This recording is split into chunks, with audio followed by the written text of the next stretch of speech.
I'll throw a Peach in there too, because I feel like he's such an ass man. He'd grab it. Yeah. Like he'd totally grab it. Sure. Yeah, classic Zayden, honestly. I'm sweating. Welcome back to Between Pages and Friends, a book club podcast hosted by Con and Lauren, two besties who read a lot of books, and Jon and Kyle, our supportive gamer husbands who've agreed to read with us. I'm Lauren. I'm Kyle. I'm Jon. And I'm Con. Today we are joined by Empyrean experts and all-around icons, Lexi and Nicole from the Fantasy Fangirls Podcast. We will be breaking down the ending of Onyx Storm, sharing our theories, and digging into the hot topics still keeping us up at night. It is bittersweet to be done with Onyx Storm, but we've got plenty of big cliffhangers to discuss, and we are tackling the ones that we just cannot stop thinking about today. That being said, there will be spoilers in this conversation today for all of the Empyrean series, including the end of Onyx Storm. So if you have not finished Onyx Storm yet, please go do that and then come back, and we're so excited to talk about all of it with you.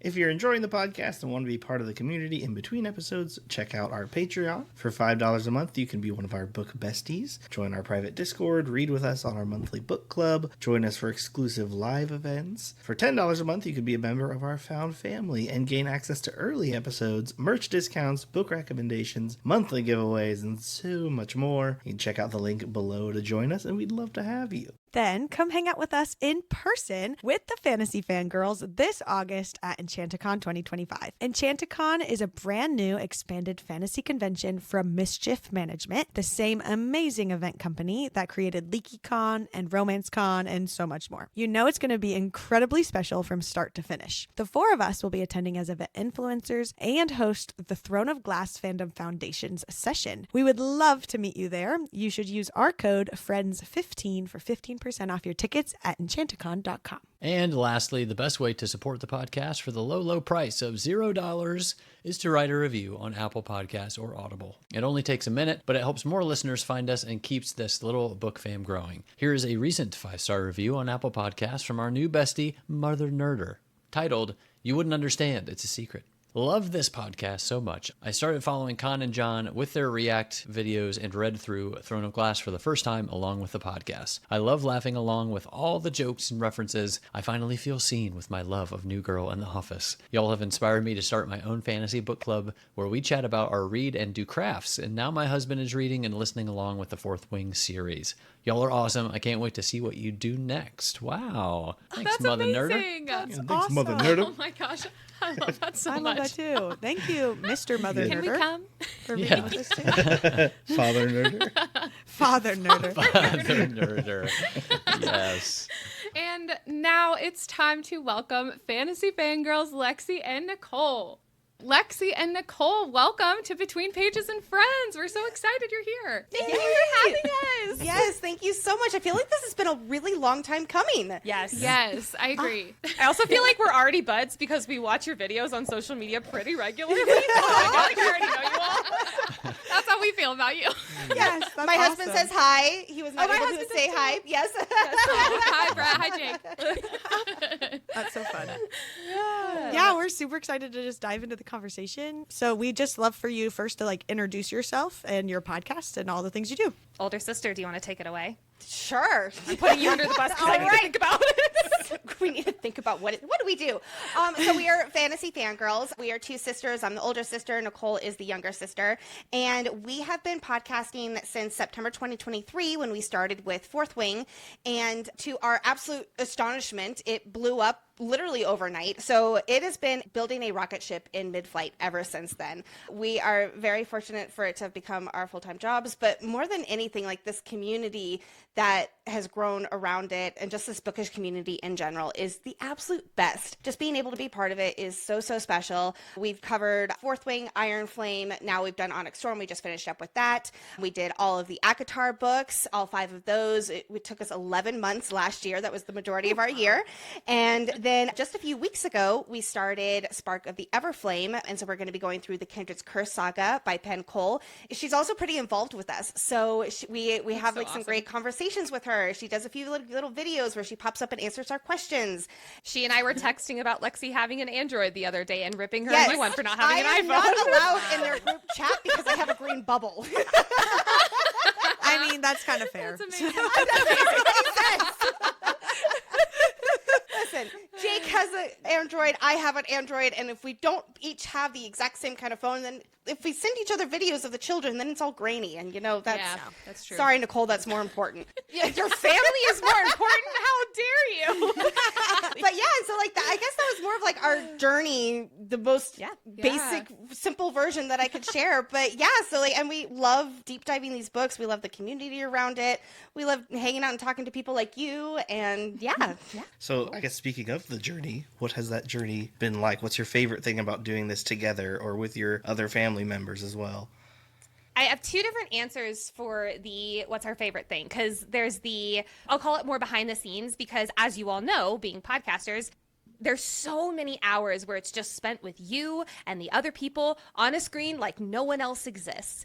That has truly been one of the most fun experiences. Like Lexi and I have laughed harder on, hour 6 of recordings on Fridays than we have ever in our lives. And it's just been so fun to connect with her on such a deeper level, because we weren't really that close growing up. And so becoming even closer on this level through this experience has been like, hanging out with your best friend every single day. Yep. And then of course there's the external version of it, because one of the things that was so incredible is that as things started picking up, now I think we're at over 500,000 people between all of our channels and our fan club and like all of this crazy stuff. And we just look at those people and we're like, oh my God, they're just the most wonderful community we could have ever asked for.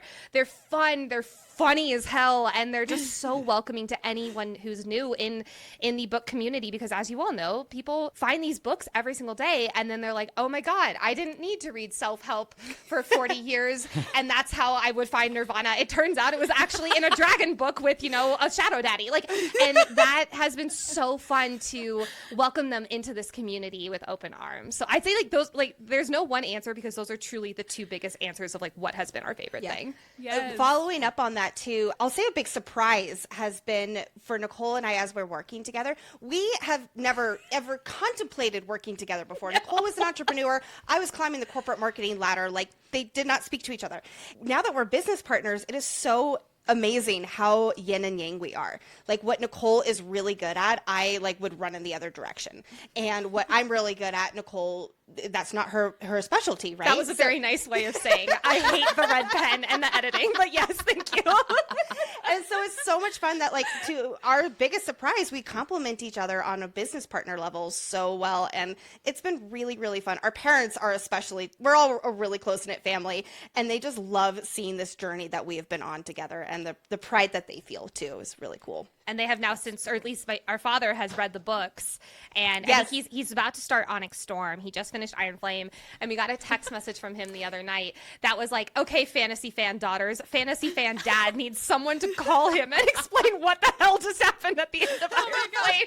Nice. And I called him, and he was like just so confused, and he was so in love with the series, and it was just so fun, and it was really cool. I feel like he needs that on a t-shirt. I know. I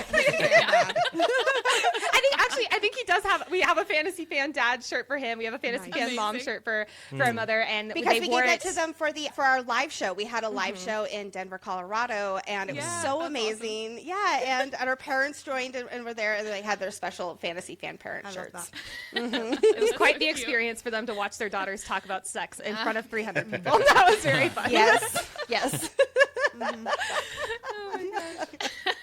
One of our favorite things and one of our most common questions from listeners is what it's like reading these epic books, these epic stories with your spouse. And being the husbands, me and Kyle here, we got to ask about the fantasy fanboys. So, do Brett and Jake read with you guys, or have they read some of the books that you're deep diving on the pod? So tell us a little bit about that. I know Nicole's got a great answer here, so I'll go ahead and just rip my Band-Aid off here. Jake does not read. I have tried. It's just not his thing. He's very active. He loves his disc golf and sports and things like that. However, he has agreed to read Fourth Wing or listen to it, because I've been telling him about the graphic audio and stuff like that. But he's like, okay, but I want other people who also don't read the books to read it with me. So I have a whole basically social campaign of recruiting 100 other people. He said if 100 other people will read it with him. Oh my gosh. I'm like, wow. First time? For the first time. So that is his criteria for reading this book. I love that. 100, I feel like 100 people is a lot of people to try and Right. get on that train. Never read it before, yeah. He knew what he was doing. I will like 99 set up. And it's At that point, I'm going to start calling you guys and be like, okay, get your friends. Yeah, for sure. We'll make it happen. Yeah, it's been so fun with covering Fourth Wing and Iron Flame and Onyx Storm over the last few months, because our podcast is like book club style. Like, our husbands were reading it for the first time in these episodes, so we're like capturing real time, reactions and stuff. And we've had several people message and say that their husbands, like, they convinced their husbands to start reading it too and listening to the podcast because they were also reading it for the first time. Yeah. And it's been so cute. Some of them have joined the Discord, and I love that so We much. have a couple husbands in there. Yes. yeah, it's the best. I love that. I love it. Yeah. I will say this, like, Jake is so supportive. He's like, I'm so happy that this is what you do. He listens to me talk about it all the time. But it's like kind of become like, I'll say, his thing. When we're at events and stuff like that, there's other partners, husbands who don't really know what they're doing there. And he'll like come over and kind of like put his arm around them and be like, hi, we're new to the club. Come on. I love that. Meanwhile, my husband is it's so good funny. boy ever. The goodest golden retriever. We started reading the Empyrean series last year, right after Iron Flame came out, and since then he was like, "Well, if you're covering ACOTAR, I want to know what's going on in the ACOTAR universe." We listened to ACOTAR, and then he was like, "Well, if you're doing Massverse Madness at the end of every episode, I have to listen to the rest of the 16 books in the Massverse." And I was like, okay, like, I'm gonna see how far I can go with this. This sounds good. I mean, we finished all of the Massverse, all of the Empyrean series, including now Onyx Storm, Quicksilver, When the Moon Hatched. We just finished One Dark Window. We're on the second book of the Shepherd King series, which he's loving that book series so much. I think it entirely was sparked from a way of like, well, it's so funny because like Jake and Brett work really so well in tandem. They're their own yin and yang of the Fantasy Fanboys, because Brett is the girls guy where he like comes in and he's like, so let's talk about that one scene with Xaden and the throne. Like, this sounds great, And he's very welcoming in that way. So he's trying to listen to anything that we will cover. Oh, we also listened to the Kindred's Curse saga. There we go. That was one of his favorites. And now that we've covered all the books that we've covered on the show, he's now like, well, what else? And so we're just now going through my favorite books, which is really fun. It's amazing. So a follow-up question to that's the big question. Will we get to meet them at EnchantiCon? Oh, no. I'm not going. I was like, oh, Jake. Cancel the ticket. I know. Right? Unfortunately, I think that is like the only one left this year that Jake is not going to. He is going to be joining us at the Dragon Gauntlet in September because it's over our 5-year anniversary. And fun. Yes. So I was like, well, I don't know if we can go. They're like, bring the husband. And I'm like, okay. And then he'll be joining us at Romantasy BookCon in Orlando. He'll be bringing the kids, and in fact, his brother too. So we'll have like a whole party with us, and I'll be working, and they'll be doing fun things with the kiddos. But yeah, unfortunately, not EnchantiCon. He's got to stay back with the babies. All right. And I think Brett is also staying back because he actually starts school like a week later, and he's going back to school for the first time in like 10 years. So he's like, I probably need to like mentally prepare for that shock to the system. We are so excited to see the four of you at EnchantiCon, and I can't wait to talk about that more soon. Yes. Follow up to the follow up. Is he getting a new backpack for school? Do you have suggestions?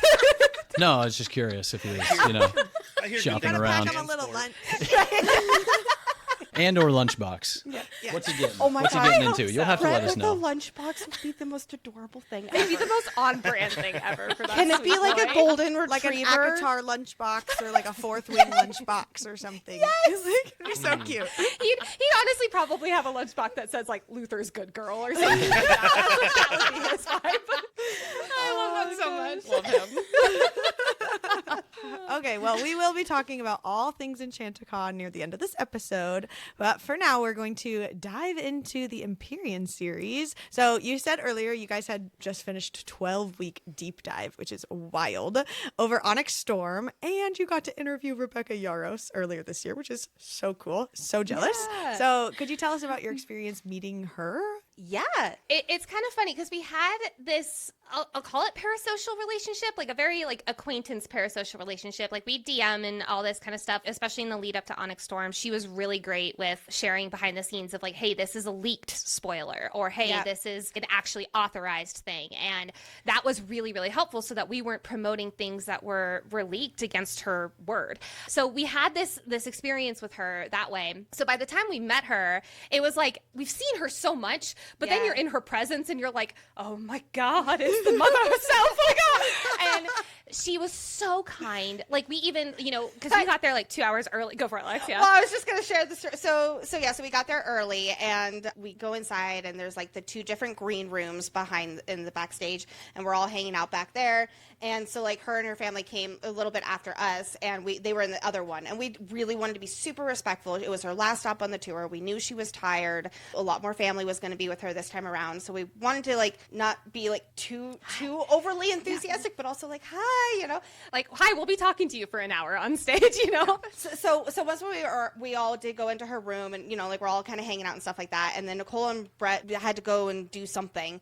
I started like kind of like leaving just to give them some privacy, and Rebecca's like, what are you doing? Get back in here. Like, we're all hanging out. And she like brought me back into the green room to be like, no.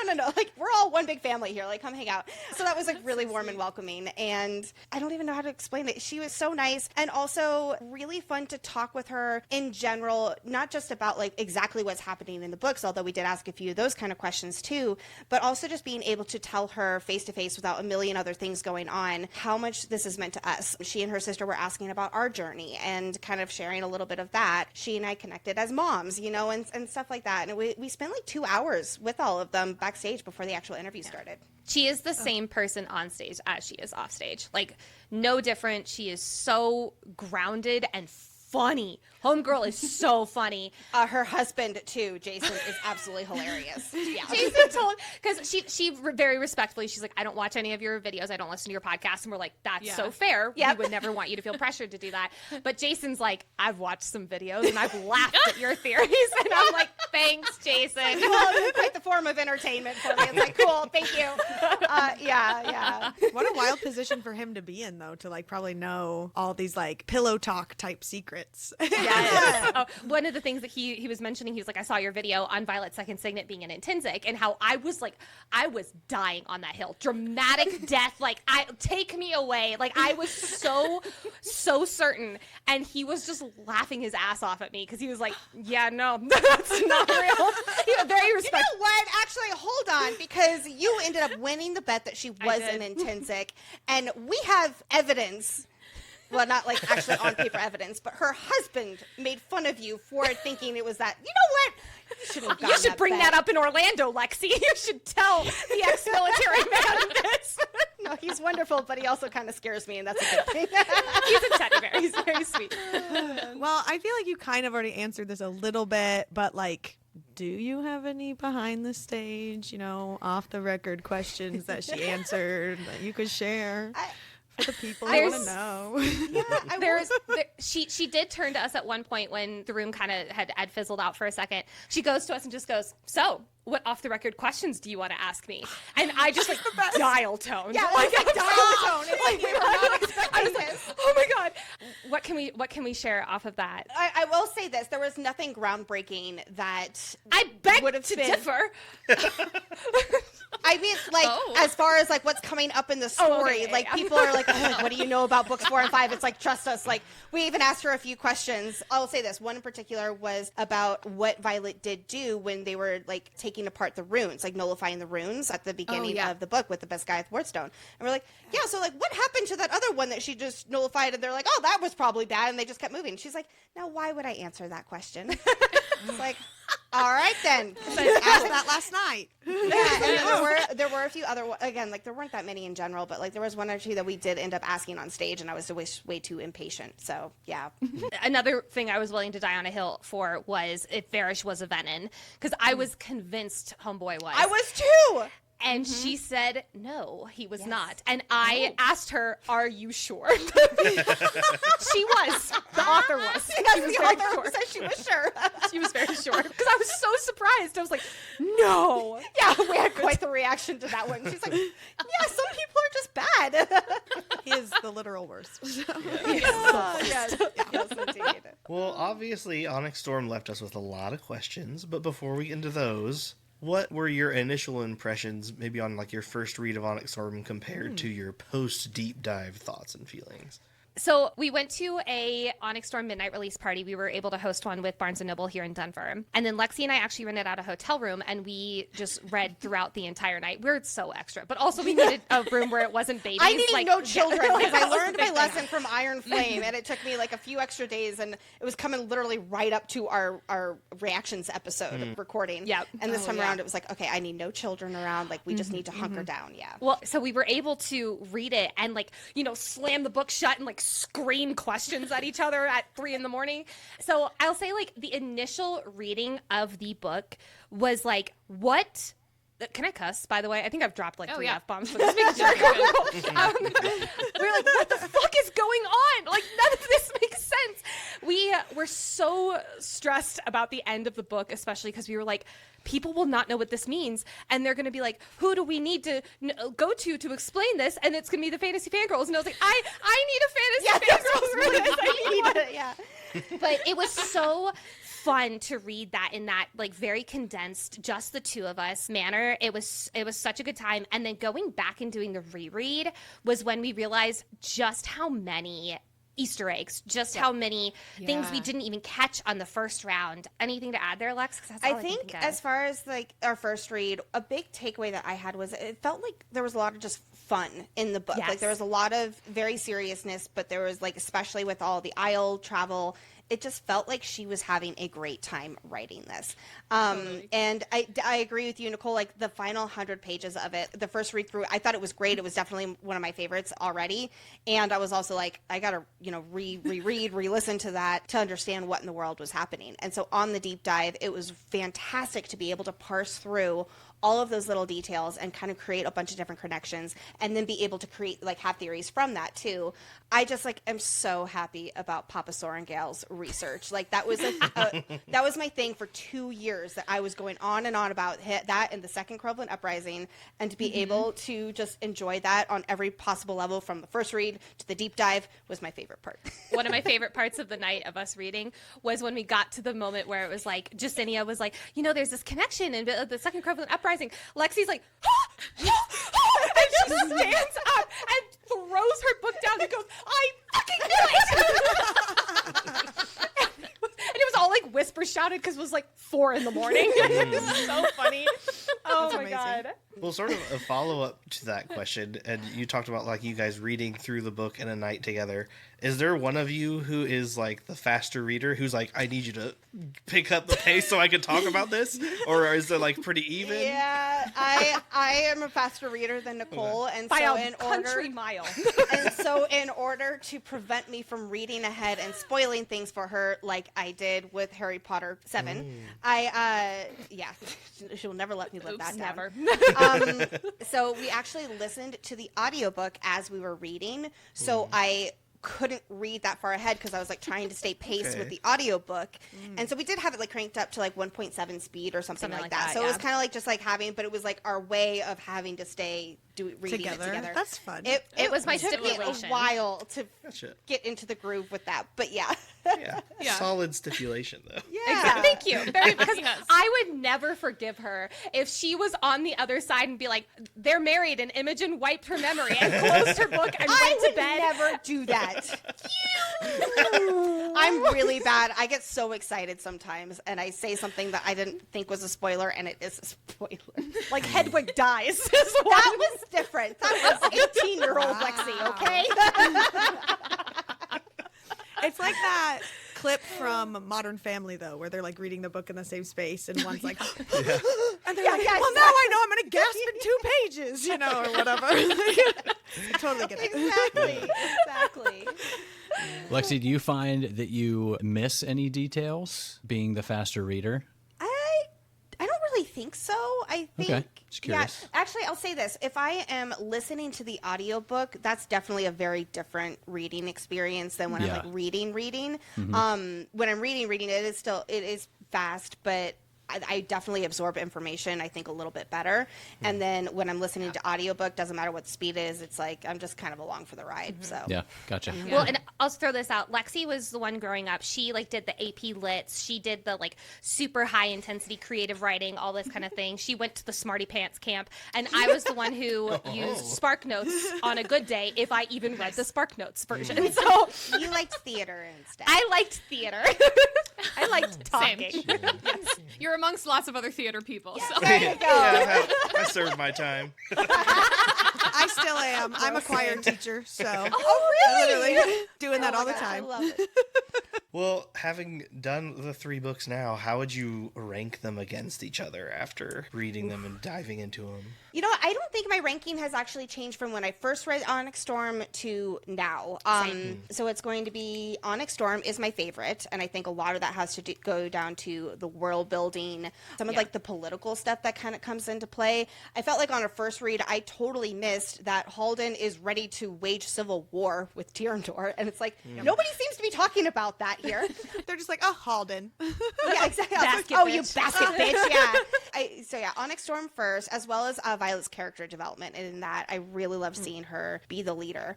And then Fourth Wing, because again, it's just like the first one. Like I love like the good start of the hero's journey. And then last is Iron Flame. I still give it 5 stars. I personally liked it a lot more than I'll say some of the internet does. But I really think that the other 2 are just so, I like the pacing a little bit more. I like the characters a little bit more. I felt like there was a little bit more story to go off of those other 2. So my favorite is the same. It's Onyx Storm for similar reasons. I love, love, love Violet's character journey. One of my favorite tropes is a reluctant leader, and she is what a reluctant leader in my mind is just done perfectly. I also love Professor Zaddy. Like, who wouldn't love a professor with shadows and such? Of course, like the Isle hopping. I loved the world expansion. Yes. I loved finally getting to go to the Isle Kingdoms because I've been on the Isle Kingdoms since our Iron Flame coverage. And then my second is actually Iron Flame because I really loved the world expansion. I loved getting the second half with going to Eratia and having the flyers and getting the tension with Kat and all of this different stuff. And then, of course, the ending with Andarna's big download was just like an out-of-body experience. Also, getting Xaden being in Tinzik that is a moment I will never forget. That was ever your in my Papa life. Sorrengail's That was my research Papa moment. Sorrengail's Yes, research. yep. And then not because it's like bad or any Fourth Wing would be last, but it's still my 5-star book read. Like that is just a 5-star series in my opinion. I love all 3 of them. Yeah. I want to hear your all's rankings Yeah, too. same. I'm totally aligned with Lexi. I had the same ranking. We just went through ours last night. Onyx Storm was like such an easy 5 stars for me. I mean, all 3 of these books were, but I loved the expansion of the world, all the side characters and Riddick getting so much on-page time. There were just so many good things. It reminded me of like my first read of Akamath almost. Like it was so high up there for me. But I also did binge read this in like a couple days when it first came out, as opposed to like we just spent however many weeks on it on the podcast. So I was like making everybody else read like 100 pages at a time, which might have been torture. I'm not sure. That was cruel. I know. Yeah, Connor is the only one who hasn't been a first-time reader on our podcast, so she's about to become that. So she's not experienced the, you only get to read 100 pages, now wait a whole week. So it's horrible. You sound like you're really excited for this payback. I had to do it for the entire Throne of Glass series. The entire series. It was 8 months. Horrible. I'm so sorry. But we're covering the next one the boys have actually already read, and Connor and I will be first-time readers. So Oh, that's gonna be. May we ask which? Sorry, we're totally sidetracking here, but I'd love to hear what book you're going to be doing. Quicksilver. Yes. So the boys have read Quicksilver. the boys have and- finished it, and we have not Amazing. even picked it up yet. Like, we literally just finished Onyx Storm stuff last night. So we'll start reading it this week. I'm so Yes. excited for you all to go on this journey. Thank That'll you. be Yeah. so fun. John's Right. Yes. That's going to be really good in lead up to Brimstone, which comes out in mid-November. Yeah. Yep. Yes. So excited. Yay! Ooh, yeah. Okay, so Jon, Kyle, and I think we all ranked it Fourth Wing, Iron Flame, Onyx Storm. In that order. Oh, okay. I just like picking up Fourth Wing for me was the picking up the Hunger Games, picking up like that, like high school, the same feelings and energy. And it was like finally found that book that gave that to me. And so it just holds like a real special place for me. And then I was reading Onyx Storm while reading Iron Flame at the same time. So like my first Onyx Storm read. Reread of Iron Flame, not first read. I was like, Oh, yeah. So sorry. No, we were reading Onyx Iron Flame for the podcast, and I'm like doing the reread for the podcast, but then Onyx Storm came out. So I think for me, it was just all kind of muddled a little bit there together. I'm with it now. I'm fully there. But for a minute there, I was like texting Con or something, but then I was like, oh, 2 pages later in Iron Flame. There, that was the answer. Or like, what is, in Iron Flame, and then like 3 pages later in Onyx Storm. Oh, there it was. So, And I'm used to having to avoid giving spoilers. I feel like I'm like expert level, no spoilers now. But there were a couple of really confusing moments where we were going through Iron Flame on the podcast, but I had already finished Onyx Storm and Lauren was still reading it. So like whenever she'd ask me a question, I'd be like, what exact page are you on? Right? The paragraph before I answer your question. Yeah, so those 3 were all in alignment on theirs, and then I was the oddball out, but same as Lexi. Yeah, we can hang out. Yeah, I'll just be on my little Isle Kingdom over here. Okay, so we just discussed a lot of these questions in our Q&A. We know you guys have been through them a lot, but since we've all had some time to go down the theory rabbit hole, like, of course, we're dying to know, who do you think the new brother is? And have your thoughts on this changed at all since your first read or even since your deep dive episode? I think if anything, it solidified who we thought it was on the first read. And then doing a deep dive just made it like, I won't speak for you, Lex. Yeah. It locked it into place for me, and that is Bodhi. Okay, so everything in me is saying it's Bodhi. I really do think that it is Bodhi. He makes the most sense based on Rebecca said during our interview, which I can't believe she actually answered that question about like what should we pay attention to about the brother, because she was saying how the brother feels less than, how he's not enough. And then during our deep dive, there were so many instances with Bodhi's character that he wanted to go on Quest Squad, and he wasn't able to use his signet against Theophany, and then he was like literally forgotten during Battle Brief that one moment, and like there's so much, like it really makes sense for Bodhi. And there is the final battle with the overlapping POV chapters based on that timeline that we think is right. We've done a lot of analyzing on it. It seems like Bodhi is in the town square when the brother is toward that southern canyon where Xaden is. So for me, it's like, okay, it has to be Bodhi, but then there's a weird timeline hiccup where it's like, but can it be Bodhi? And I wonder if that's what Rebecca might have intentionally done, because I totally understand that a lot of readers are saying the obvious choice is Bodhi, so therefore it cannot be Bodhi. And while I agreed with that, is that what you think, Lauren? No, I was going to say, might we remember Violet's second signet also? Well, that too. That's a good point, though, because Rebecca was just laughing backstage about how obvious it was in Iron Flame about her second signet. For us, it was like, no, that was not obvious at all. And so I could see her kind of being like, okay, I got to throw them a little bit more of a bone because they clearly don't understand nearly as much as I think they understand. So there's that. But I also wonder if maybe that weird timeline POV with those chapters there, if that is supposed to make us kind of think twice. Is it Bodhi? Is it Garrick? Because Garrick would be another option that a lot of people think too. But both of them are in that end of Imogen's chapter there. So I am convinced that it is Bodhi, and there is some kind of explanation about what's going on with those POV chapters, whether they are actually overlapping or maybe they're not, and it's just what we're supposed to think. Maybe Nicole's theory that Xaden is just looking way far down into the valley to the town square, and that's where he's looking at Bodhi. That's Nicole's reasoning for it. So that's my hiccup there. If we are going strictly off of the chapter POV timeline, then I would probably say Arik, because he was coming from the south to go get the soldiers, right? I don't think that he fits the mold of not feeling like enough and things like that. In fact, if anything, he has too much and he's trying to hide it from everybody. Mm-hmm. But I could see him, being a precog that makes him very much a wild card. So he could see something that in order to save the world, he has to turn Venin. And maybe he and Xaden have known that he has known that Xaden is a Venin much, much longer because of his precog, and Xaden knows that he knows because of his Intensic signet. The other one, I don't think that this is it, but as far as like the timeline goes, Riddick, I don't think that it's him, only because of, again, when we think about like them not feeling like enough and such, Riddick, he is having to fight for like, yes, I am serious, you all, like I am good enough, but he has the capability, and I don't see him being from like all the way up north with everybody else to leaving and going down south, but that's my word vomit answer. I think it's Bodhi. I know you do. I do too. I just have my disclaimers all over the place there. Well, so there's some language parallelism between how Xaden describes the Valley of Drathis and then the valley where the brother is. It could just be a descriptor. We're in a, what is it, like a plateau on top of a mountain. We're in a valley itself, but that word choice just seems like enough for me to go off of to believe that they're one and the same. I just think Bodhi, character development wise, and Rebecca is so character driven with all of her choices, especially these big plot twists like this, that I just don't see it being someone who doesn't fit that, doesn't feel like they're enough mold. That's where, when I think about who it is, again, going back to, like, it seems like Bodhi would be the obvious choice.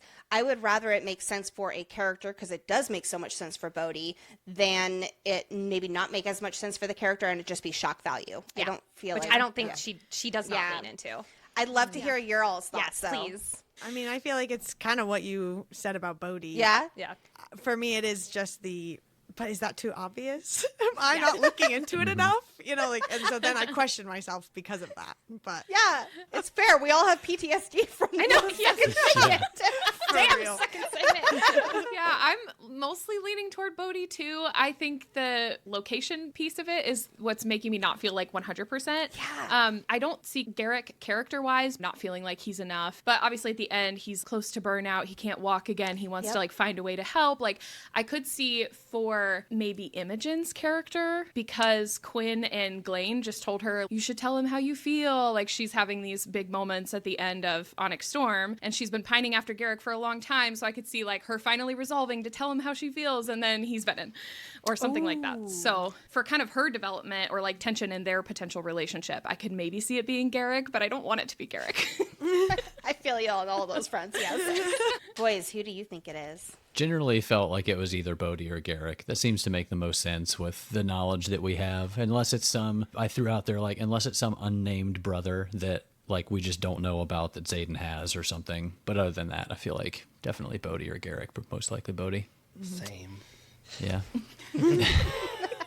There was a point at which, like, last night we were like, is there any possibility it could have been Brendan? But we pretty quickly, like, put that to bed, so. I think based off of Xaden's connection and feeling like Berwyn would be able to manipulate Xaden based off of this new brother and them being a part of the family. There was a speculation going around that it was Liam, but it's because there was this moment where Xaden's like, he's supposed to be dead. And he's actually talking about Berwyn because he thought he killed him and all of that stuff. The other one, like, for instance, Lexi's leaning towards Arik. The other one that I would lean towards is Brennan, until I think about what Rebecca said, that I would pay attention to who's missing at the end.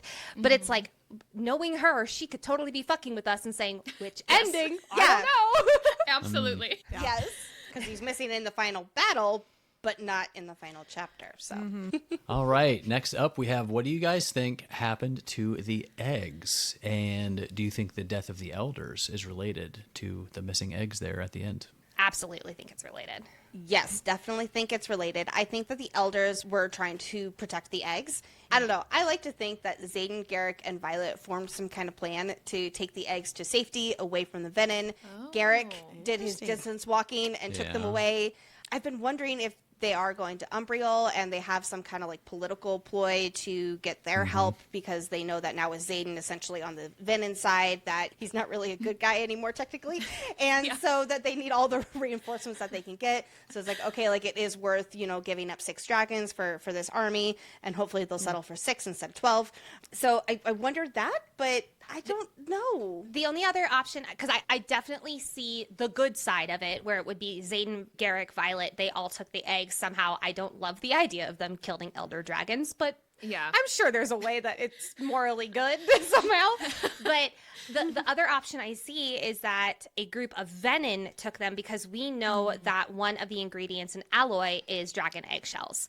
And we now know that alloy daggers kill dragons, and I could definitely see the Venom wanting more alloy weapons in that way. So why would they not go take 6 eggs from the valley and probably kill dragons with the same alloy hilted weapons to begin with? So that's like the dark side of the moon, and then the light side of the moon is everyone just had a plan and we just don't know it yet. Well, so what I think is that, you know, because they were about 4 hours away from Erasia when Xaden had to go find Violet and Terran after he turned ASIM, and they had to figure out where they were going to go.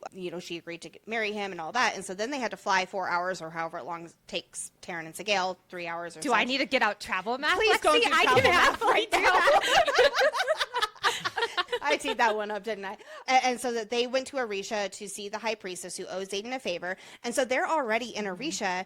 And so what if Berwyn used his weird connection with Xaden? And it's like, no, you don't get to just leave after this. Like, you knocked him unconscious, like after Berwyn woke up from being unconscious. And so he tracked Xaden to Orisha, and he wouldn't have been able to use his wyvern into the wards because the wards. But we do know from Theophany that you can distance walk as a Venin inside the wards from when she was there at Basgiath. So I think that Berwyn could have used his distance walking ability, which we know from Fourth Wing that he has, and maybe he had there was some kind of confrontation with Xaden and Berwyn and all of them, and he was there and went after the hatchling grounds. That's what I think.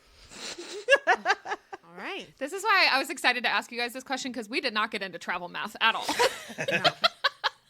We did not go there. Honestly, I shouldn't have. It was so much of my life wasted. And I'm pretty sure I'm going to show the concoction to Rebecca, and she'll be like, no. I can't wait for you to show travel honey. math to Rebecca. And tell her that griffins go 31 point something miles. 8 miles per hour. Yes. Nice. They are just like little snails in the sky, just trucking along. Slow motion flaps.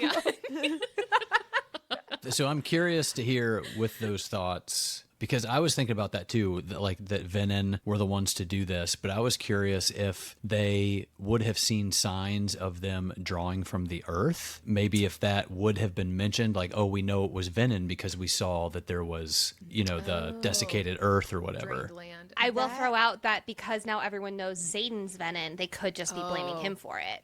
But I totally see where you're coming from, because I think that Xaden's kind of a catch-all right now. We saw from the right-hand man of Brennan at the very end, basically saying, Xaden is bad. This man is bad, and we do not trust him. And I could see them coloring a lot of Xaden's motives, a lot of his choices from Onyx Storm, in that light of he was working for the Venin all along. And now Violet's going to have to clean a lot of that up in... Who's telling the story, right, Lauren? I know. One thing I was also wondering about is how do these elders die? Because you would think that if they were killed with an ally hilted dagger, which is probably the swiftest way to kill an elder dragon, that they're going to be a desiccated body, and that's something that nobody has seen before. So that when they're saying that these elders are dead, to your exact point, wouldn't there be evidence of something really messed up and something no one has seen before happened? So. Yeah. Okay. I was kind of thinking on that too, and I guess anyone give me your thoughts on this, because I literally thought of it today. In that vein, what if there's are several dragons who are technically working with Venin, Sigale knows that Xaden's Venin, she's holding back on doing anything but killing him, basically. If there are other dragons within the Empyrean who say, I'm next in line to be an elder, if I can take this one out, then I can change how the Empyrean works. Oh my gosh. And then... Fuck. My God. That actually would also answer it. Well, this dragon wouldn't be part of that, but I've always been why is Panchek's dragon so on board with him being a Venin spy? Oh, yeah. And maybe he was just one of them. And although his dragon is dead, I'm sure that there are other dragons too. Because I can't remember how many they said died, but that's... it was more than half of the colors. Okay, so just... 3, so that is more half of them, Oh my gosh. I love that idea. That's brilliant. Yes. Oh my God. Whether it was the dragons themselves or someone from, it could have still been Venin or someone working with them. But I feel the Empyrean itself must drastically change with half of its leadership changing. Yeah. Oh, Lexi's politics brain is just Oh my salivating right now. Oh my God. And I'm literally thinking about so there's the Basgiath, the Vale, obviously, that we have, and there's those elders, and then there is the new hatching grounds, which I assume are the new elders. We have not gotten that confirmed, but based off all the context, that's what it seems like. So here I am being okay, now we have the two Empyreans pitted against each other, the Basgiath ones, and then what if these Orisha? Oh my gosh. Love it. Good. Yeah. Good job, Kyle. My work here is done. I'll see you guys later. Kyle just walks off now. Next theory that we want to get your thoughts on is what happened during those 12 missing hours that Violet just got wiped off the memory map. I'd sell a kidney to find out. I'll tell you that. I feel like I kind of already answered this, so I'll let Nicole share hers. But I will say, I think that the big reason that Violet had her memories wiped is because there are some major political scheming. Sorry, I just finished Serpent and the Wolf, and there is so much political scheming, so I keep using words political scheming right now to describe this. But there was a lot of political scheming that they had, and whether that's like where the missing eggs are, or exactly who killed the elders, or where Xaden is going, or if he's going to be with the Venom. Like, they have a full-blown plan. She knows that she cannot remember it for her own safety, for everybody else's safety, for the mission to go on. So that's why I think, but yeah. I think that's definitely the more plausible option. The other side of the coin that I see is both the political side of it and then also the emotional side of it. Because we know from Violet's deal with Riddick that her last straw would be him hurting her. And I don't see a world where she goes up to the love of her life and sees, you know, some like red veins coming out of him. And she's like, ow, that hurts. So I could also see just the heartbreak and the sadness and the anger at the situation they found themselves in, also driving her motivation to her just like wanting to forget that pain, just wanting to move, like, I won't say move past it, but knowing that she has a much bigger role to play as now the Duchess of Eurasia, that, you know, we can strongly assume she's going to be playing next role or next book.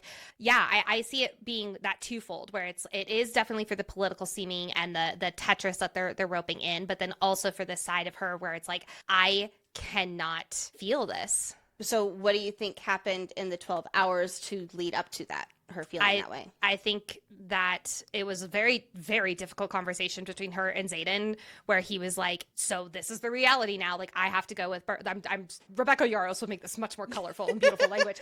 I'm going to say it very point blank.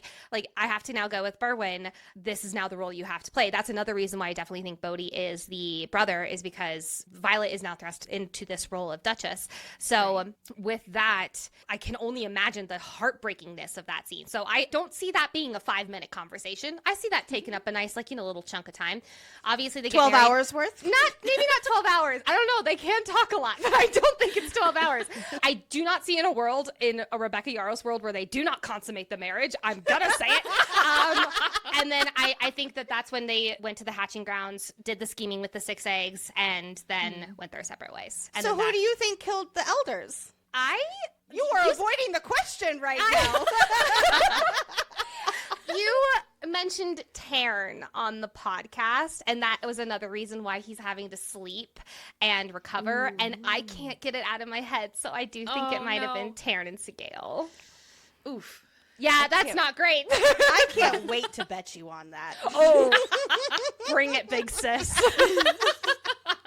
Oh my gosh. Well, we had talked about too, like when Sigale says like he'll never agree to that. Like, was it talking about the wedding? Was it talking about doing this with the elders or whatever? If it was Tarn or something, was it talking about?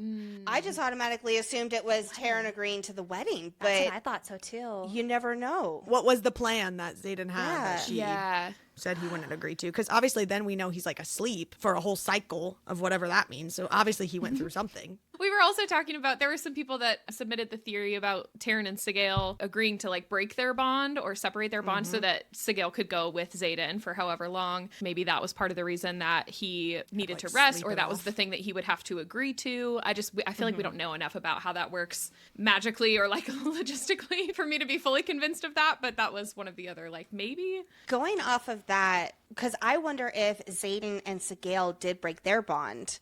And or like maybe Andarna. Andarna's another wild card, right?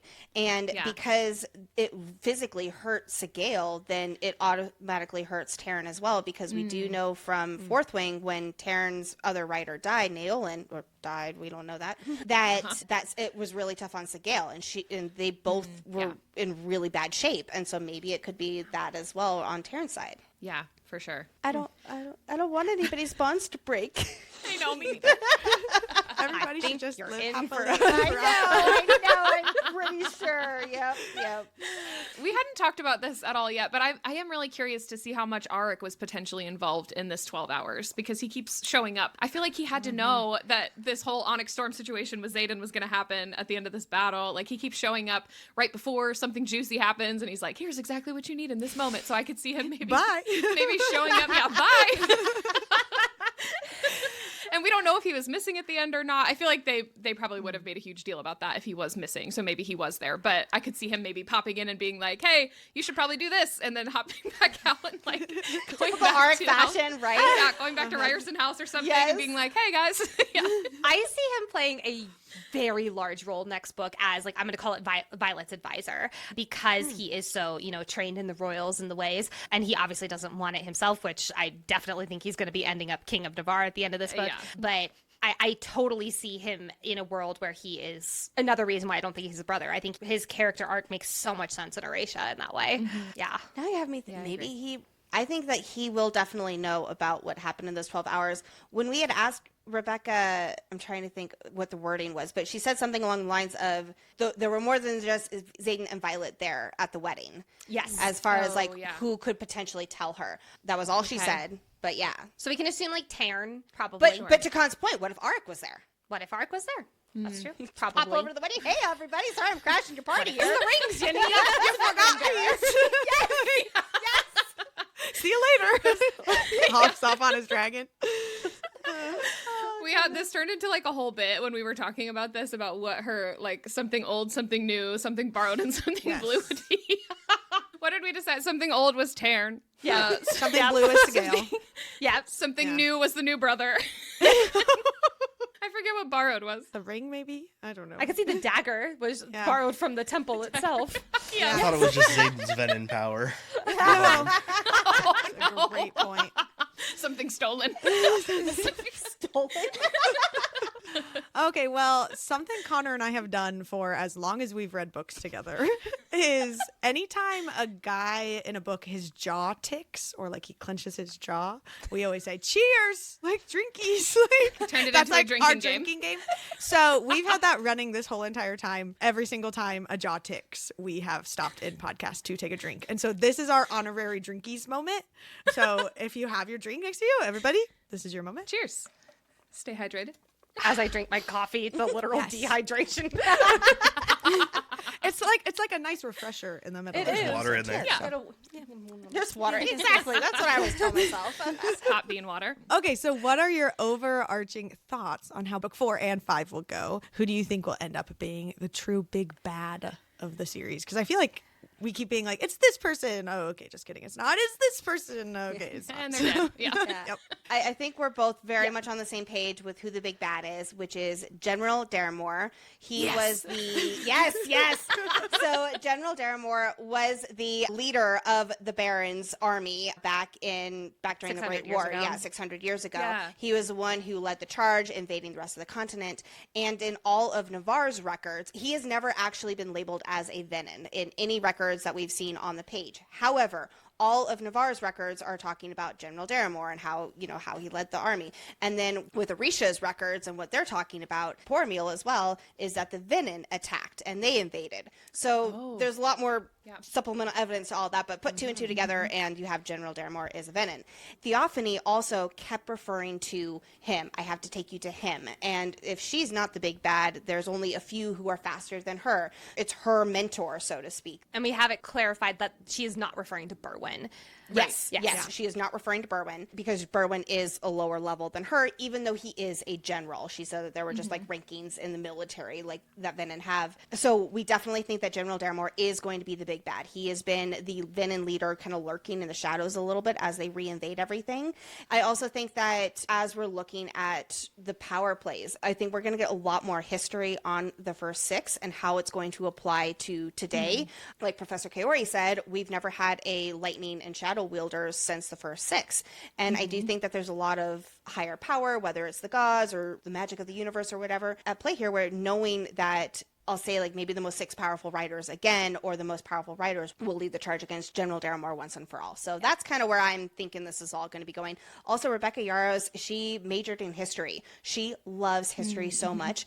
And we've been getting kind of like little bits and pieces, like little crumbs of it. And I really do think that it's going to play a major role in the upcoming 2 books. The present and the future rely so much on the past, and it's all going to come together. Retweet. And then as far as we go into what we think is going to happen in books 4 and 5, I think think we are both very aligned on next book is going to be a battle of Tyrandor or Aracia versus Navarre, specifically versus Kaldir. We know that Halden and his troops are camped out on the border between Kaldir and Tyrandor. I don't see that ending well for Halden. So I definitely think that there's going to be this moment where Violet has to choose, like she is choosing Tyrandor and fight that battle on two fronts.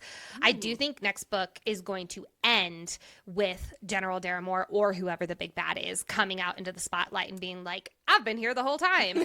So, and then book 5, I truly have no idea. Like, I wish I could spout something. I could pull something out of my butt. Yeah. But you know where I think they're all going at some point? They're going to the Disney Emerald World. I don't know. the Emerald Sea. Because here's my other theory. Thank you. We're gonna go to the Emerald Sea next, and we've gotten so many mentions. Not so many. We've gotten like 2 mentions of pirates and krakens, and so I straight up, I think it was on forgot stage about that. I said to Rebecca, I was like, "So are we gonna get in the Emerald Sea krakens and pirates?" And she just looked at me like, "I don't know." Well, and it's like, no one's ever made it to the other side of the Emerald Sea. No one lives there. And I was like, so people totally live there, right, guys? Totally Like, there. Yeah. What's gonna? Yeah.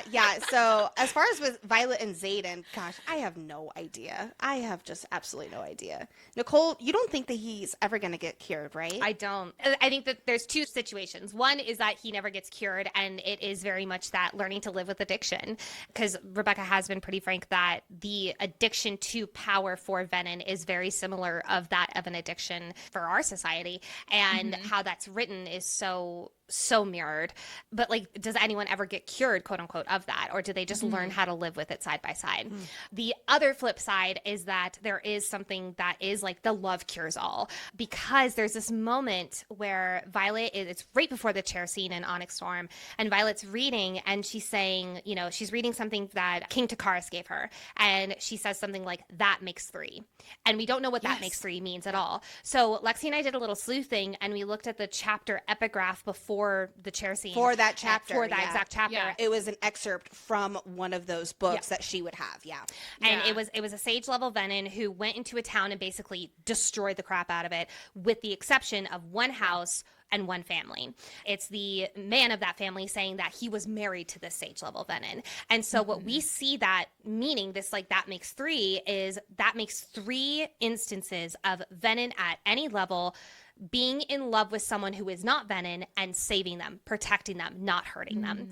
That I see as a huge neon sign that love has something to do with cure. There's probably a reason we haven't been to Loisum I was just going to say, then there's Loisum, who is the very mysterious goddess of love, and we did not go to her isle. And so I definitely think, as we're talking about what's going to happen next, we absolutely believe that we will go to her isle as well.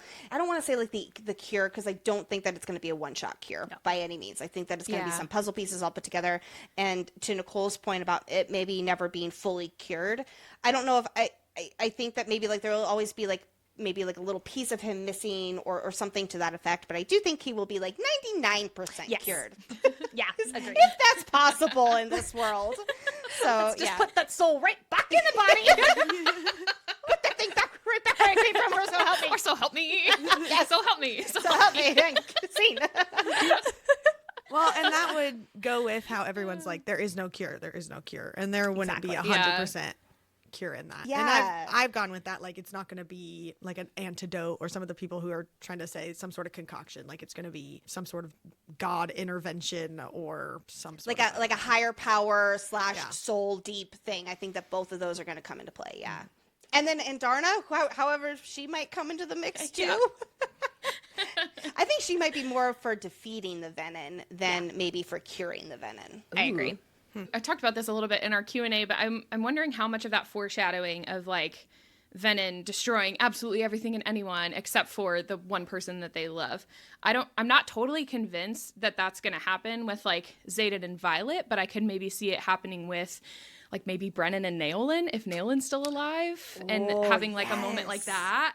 So I'm excited to see how that comes into play, because I do think we'll see it on some level, but I'm not convinced that it'll happen with Xaden and Violet specifically. It might be like somebody else. Yep, I love that. Me too. Me too. Thank you. Okay, so if you could choose any character to get their own novella and have a little bit of extra like context or background or just a little Well, Novella, who would it be?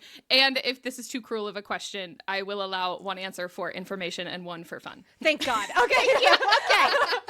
For information, oh gosh, no, hold on. If you don't say Papa Sorrengail's research, I'm gonna flip my desk over. it was on the tip of my tongue, and then I thought about the first 6.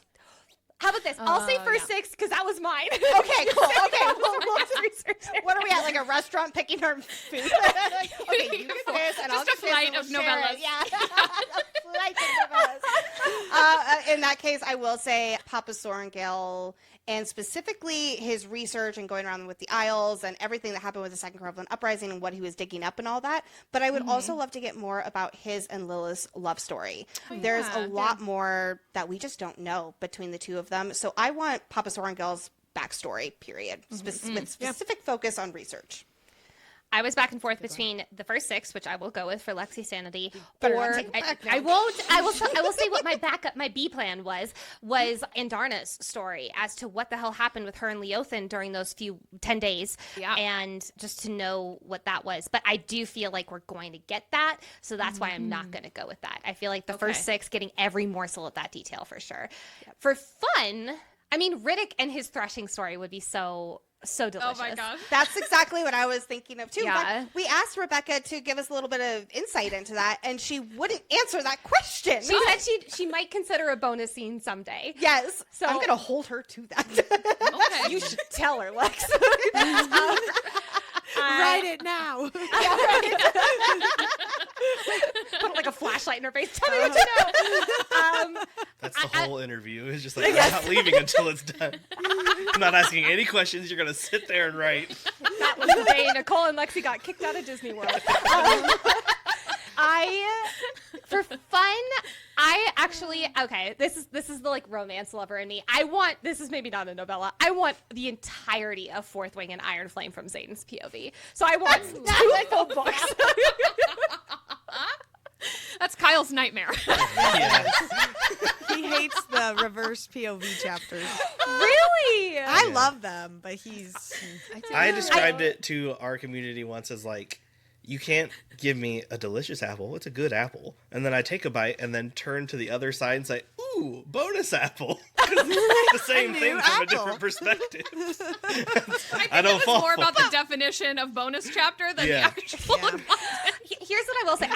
I'm with you like 99%. I don't tend to lean to books that bounce back and forth between POVs. It's one of the reasons I actually really struggled with Throne of Glass on my first read, is because I was like, just let me be in one person's head for 6 pages, please.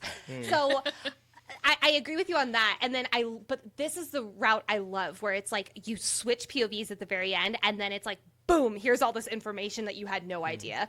And you have to read it like 6 times in order to feel like you could understand it. Yeah, see, I don't mind the switch at the end. It's the bonus chapter specifically. That's like, it's a scene that we've already seen from a different perspective. And I'm like, well. But we get more information. Like, we found out that Imogen was indeed helping the Flyers. You We've get tried. little. I love crumbs.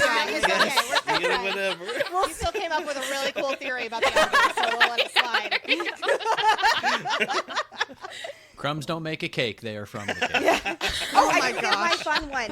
Yeah, who's your fun one?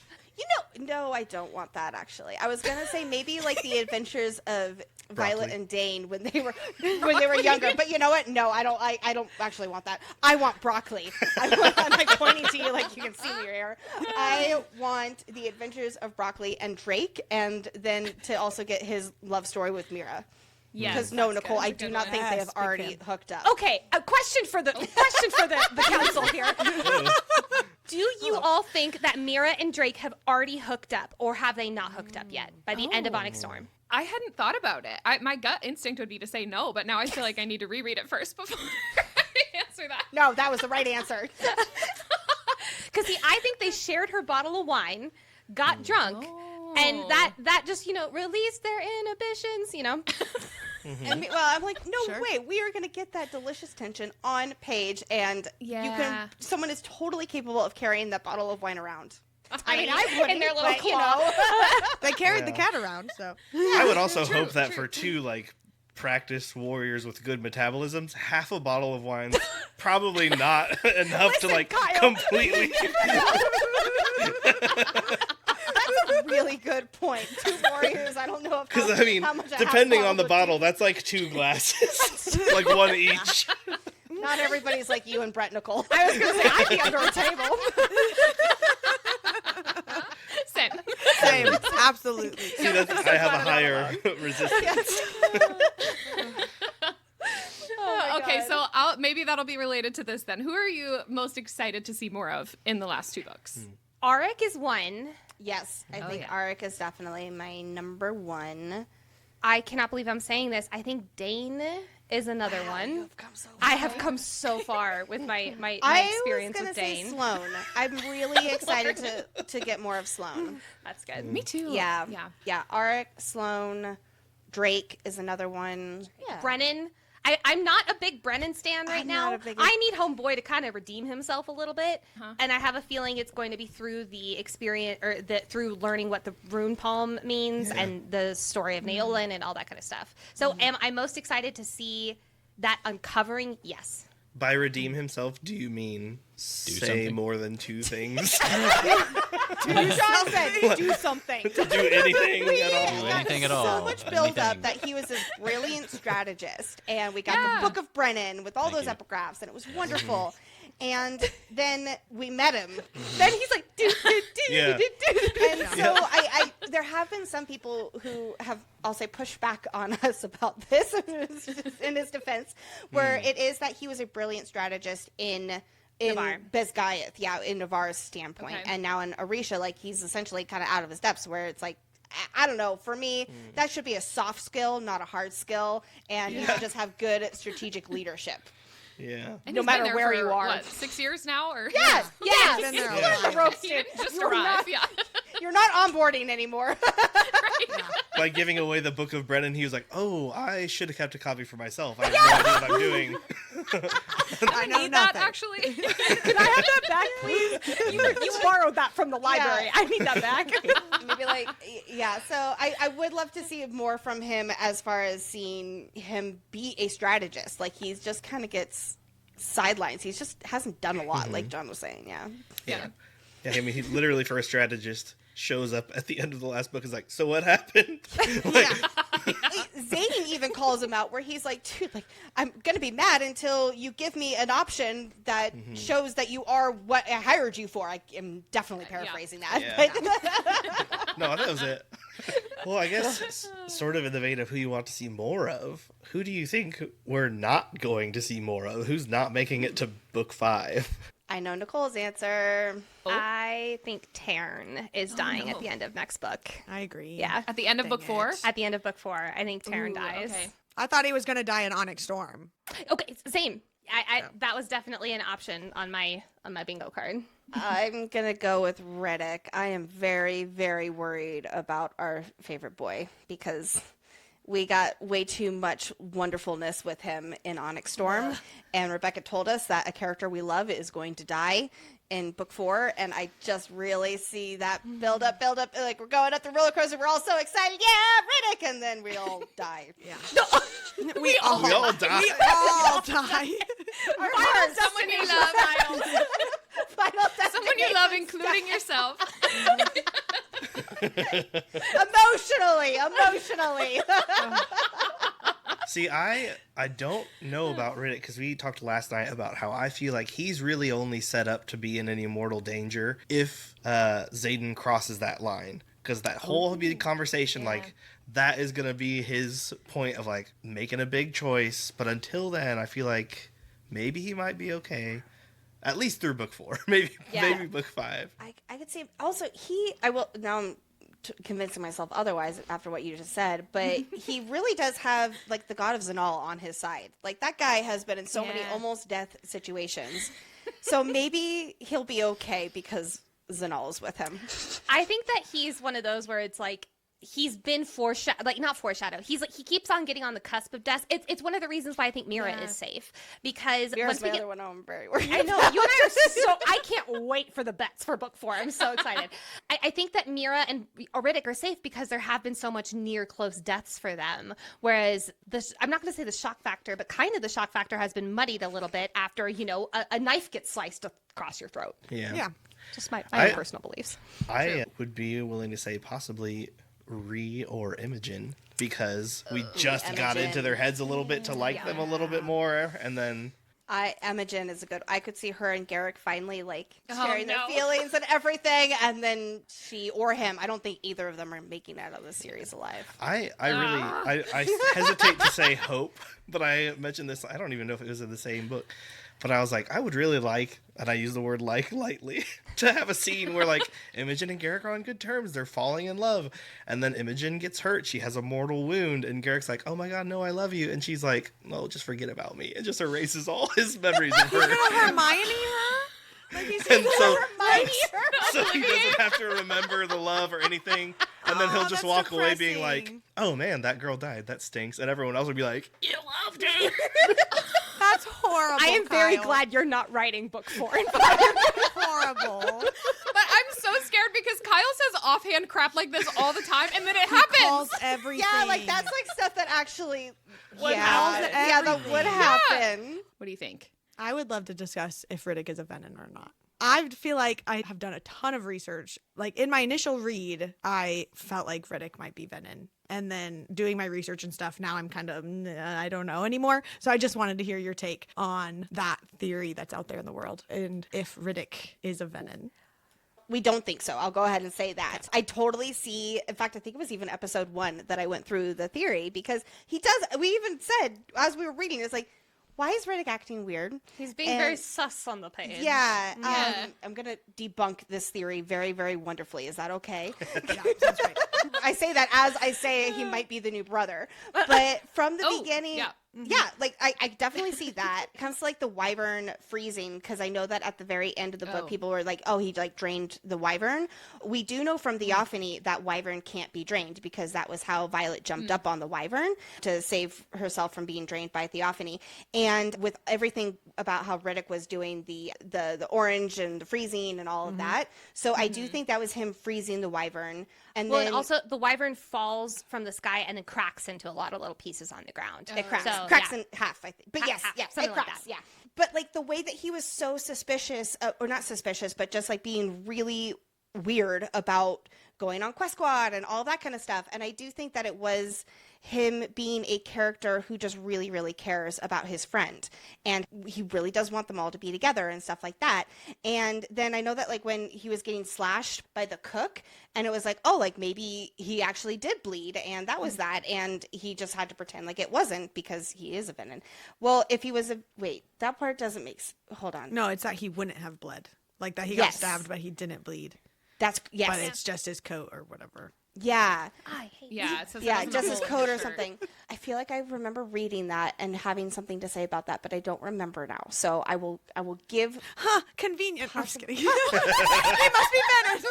He must be a Venom. It's so fair. But I will say, I'll stop talking, and I will simply say, I personally do not think so. And I think that he and Atrum have too buddy of a relationship. I agree. That's fair. Yeah, but I had I seen want to hear too your in all my thoughts. research when in Zanal he gets his kiss on both cheeks, and some were saying that that's Judas from the Bible and the kiss on the cheek, and that he's gonna betray everyone or betray people, but also seeing it from the other way, that Zanal will betray him, Luck will betray Riddick, and that will be Okay. some sort I of always his took it- downfall. I hadn't thought about that, but I took it as Zanal loves him so much that just mwah, mwah, and then Dane gets slapped. I think Understandable. that's always how I took it. But that's a really good point with bringing Judas into it.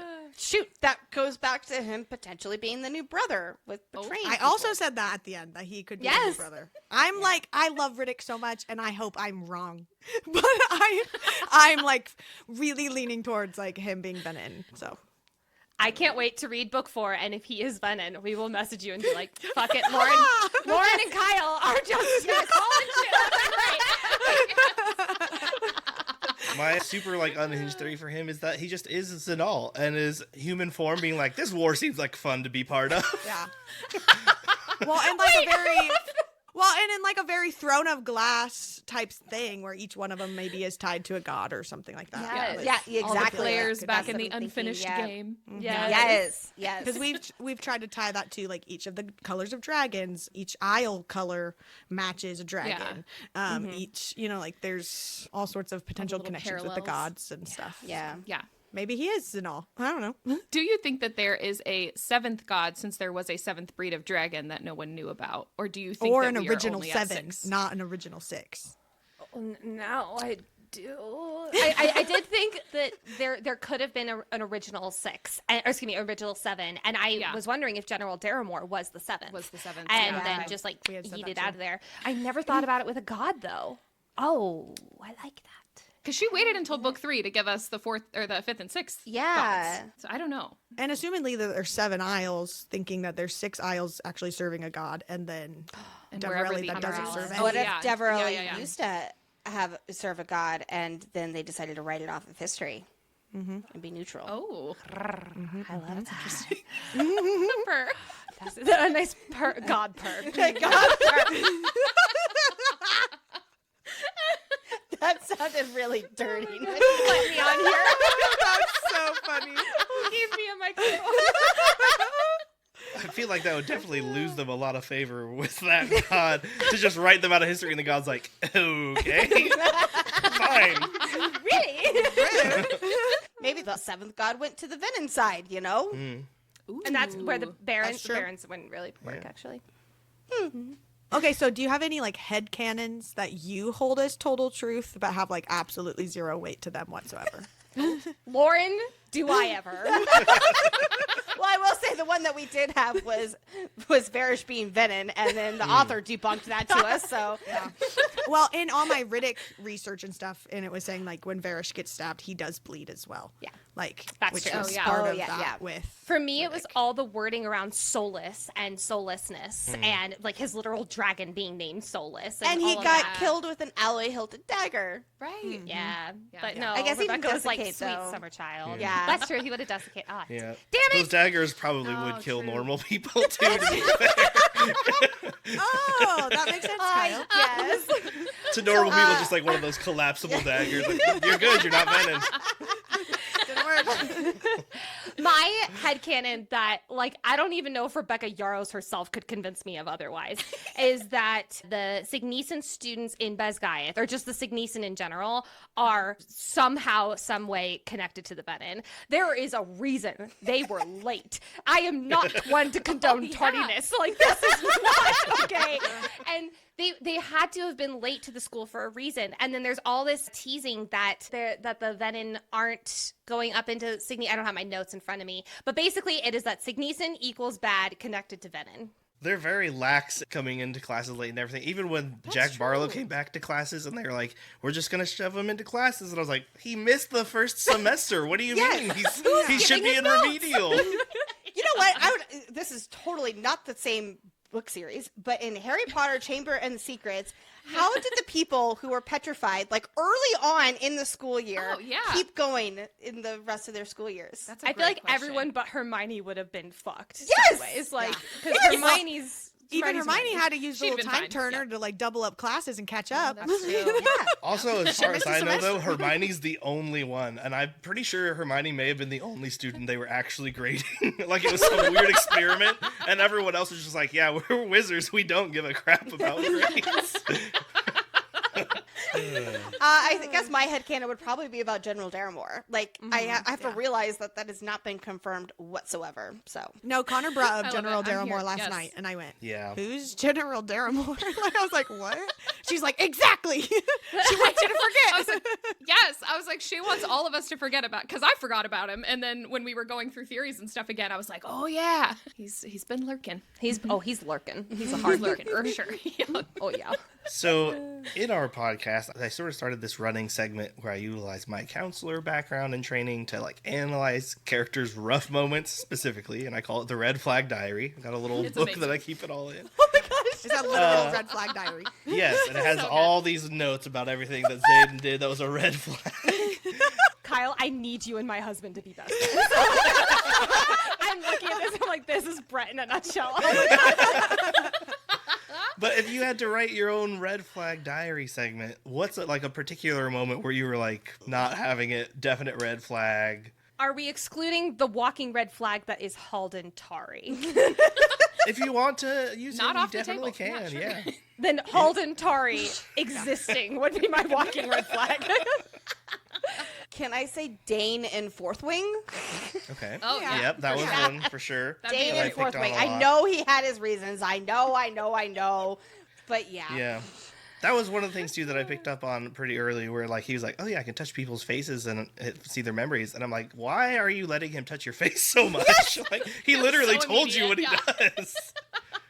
And also, like, if I went to college and some random dude was just touching everyone's face, I would be like, stay away from me. Yeah. He's like, Not why is what I everybody came to okay school with for. this?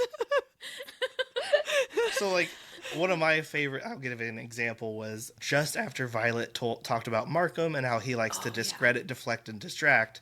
There was a segment where Violet and Zayden were arguing about axes in the armoire, and Zayden does that exact thing. In his argument, I broke it down to, like, he's discrediting her, he deflects her, he distracted her. It was It's so a good. moment. The whole clip is amazing. I love that. That's good. That is a good catch. Yeah. Something that Nicole and I did talk about specifically in Iron Flame and in Onyx Storm is when they're about to get their bangity bang on, and Zayden is like overly asking about consent. Of course, we absolutely, yes. you need consent, all of this kind of stuff. Yep. But he's like trying to talk her out of it, and it's like, listen to your girl. She is clearly wanting to climb you like a tree right now. Let her. You don't need to keep asking. I don't know. That might be like a little too hard of a green flag, but I'm just like, dude. That's a green so deep that it's almost red. It's like if he asked one more time, she'd be like, okay, no, I don't. Never mind. Seriously, it's like, no, like, what are you going to do now? I'm going to also throw out another Zayden one, and that is at the beginning of Iron Flame. When they're walking into Basgiath, they just finished their long flight from Eratia. This is like chapter 3 or something like that. She's telling him, like, I'm really uncomfortable around you right now. Like, you've lost my trust. Like, she covers his mouth because he's about to say, like, we've been really intimate. And he, like, starts, like, kissing her mouth a little bit. And I understand from his standpoint why he would, like, you know, he's trying to win her back and all of this stuff. But maybe give her a second. Like, just give her a second to be mad. Like, Yeah. because I would see red. It felt like he was discrediting her reason to be angry with him. There we go. Yeah. Yeah. I think that was my first actual segment that I started actually writing the red flags too. But yeah, that was like where I started sort of losing faith in both of them as characters a little bit because of his red flags. And also her, I'm like, you literally just gave a speech to your friends about Markham doing this, and like you're not seeing it in him doing it. But then again, she didn't see herself doing the same thing she was blaming Satan for. That's So true. I Yeah. feel like she has trouble differentiating her actions from others. Oh, hardcore. Going back to kind of like from the first read to the last read to our deep dive, and what changed is Zayden. When Nicole and I first read Onyx Storm, it was actually our least favorite Zayden book. And then after we did the deep dive, then I don't have it ranked, but it's not as low as I thought it was. It's like, oh, okay, like the love, like it's like, okay, he won back some points for me. Yeah. I still think when we did like a Kiss Mary Malik version of like Onyx Storm, Fourth Wing, and Iron Flame Zayden, I do think, I can't remember what yours were. I do think that I Maliked Onyx Storm Zayden. That sounds right. I think you did. I Maliked Iron Flame Zayden. You did. I Yes. would do the same. Yes. But I'll only tell are you once if you again ask aligned. me the right question. I also had a little segment on our show called Emoji Erotica. And this was during my chapter recap. If there was a spicy scene, I described it using only emojis. And now toward the end of Onyx Storm, we get like this fade to black moment in the throne room, presumably a fade to spice as it was written. So I just came up with like a few emojis that I just assumed, you know, happened, like the very brief play out. With the scene is Violet says, "Do you want to go sit on the roof?" And Zayden says, "I had something else in mind." And he glances toward the throne and she says, "Yes, please." So my question for you is, if you were to pick a few emojis for this assumedly emoji erotica, what would they be? I'm gonna let Nicole take this one. Oh, I'm like crack knuckles. I mean, obviously a throne. I feel like we just need to state the obvious. We need to set location. We need to know the environment. Very good. Okay, a throne. He just done some shadow bondage. I have a feeling he really enjoyed that. He would want to do that again on another chair. So I'm gonna throw some handcuffs in there. But like, I want to. Right off the bat. It's Satan. He doesn't ease into it very much. I'll throw some handcuffs in there, but like they got to be like the black furry handcuffs, but like Sure. they're shadowy. So you know the furry is the shadows wisping away. Yes. I gotcha. There's an emoji for that, you know. Yeah. If you had an iPhone, actually, there's a lot more emojis. Got her. I love that. Oh my gosh. I feel so uncreative. A lightning bolt because you'll Obviously, orgasm. there would have to be Sure. a lightning. Well, there's bolt. gotta be- just one. I need 3 lightning bolts minimum, please. And the usually some- skeet needs to. The what? I'm with you. Oh wait, I guess that's if he does. So with her, it's a little different. Oh yeah. Usually there's some fingers, the silhouette Fingers. emojis, or like The- the shadows. Sometimes there's the tongue, The tongue. Sometimes there's baseball references, like first base, second yeah. base. Oh, yeah. Like the home plate Okay. emoji. Yeah. See, I was thinking, what kind of props would he use? But I You don't think think Zane's a prop guy? Or... he conjures his own props. Yeah, that's right. Yeah. Okay, yeah, I'll do Lexi's face. Yeah, that's good. Nice. All right. I like it. And then it's exasperated face is usually how it Yes. Yeah, it's like With, lightning like, bolt, lightning bolt, lightning bolt. Yep. Yep, exasperated That's good. face, Oh exasperated my face. goodness, I love that. Very nice. I'll throw a peach in there too because I feel like he's such an ass man. Oh, he'd grab oh, it. yeah. Like he'd totally grab it. Yeah, classic Zayden, honestly. I'm sweating. So funny. John, do you remember what yours were for that one? I think I did throne, tongue, rose. Rose? I forgot. Yeah, rose. Oh, I get it. Delay.